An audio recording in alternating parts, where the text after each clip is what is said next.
السلام عليكم إخواني أخواتي في هذه النشرة خاصة بأحوال الطقس بالمغرب.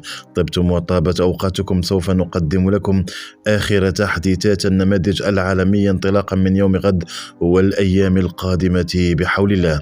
أخي أختي، إذا كنت تشاهدنا لأول مرة فلا تبخل علينا باللايك واشتراك، جزاكم الله خير جزاء. من المرتقب بمشيئة الله تبارك وتعالى أن تشتد موجة الحر الشديد لتصل ذروتها يوم غد الأحد، حيث يتوقع أن درجات الحرارة ستتجاوز 44 درجة في بعض المناطق الداخلية، وستصل 47 درجة في الجنوب الشرقي، وستزداد شدة الحرارة حيث ستتجاوز 45 درجة وتصل ل 48 درجة، والله أعلم. كما يتوقع بمشيئة الله في مساء يوم الاثنين 7 غشت 2023 أمطار رعدية على كل من تنفيذ وكذلك إملشي. الأمطار بمشيئة الله تبارك وتعالى ضعيفة نواحي خنيفرة بن مليل وكذلك جيجو. وفي الفترة الزوالية بمشيئة الله ليوم الثلاثاء 8 غشت يتوقع بمشيئة الله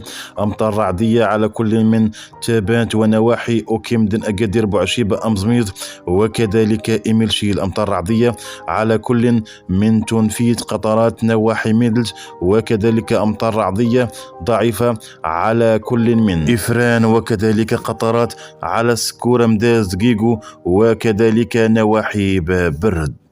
كما يتوقع بمشيئة الله يومه الخميس 10 غشت 2023 أمطار رعدية على المناطق التالية. أمطار رعدية متوقعة على كل من تابانت وكذلك أنيمتر. أمطار رعدية حاضرة بمشيئة الله تبارك وتعالى نواحي زاوية الشيخ، وقطرات بمشيئة الله تبارك وتعالى على مدينة إفران.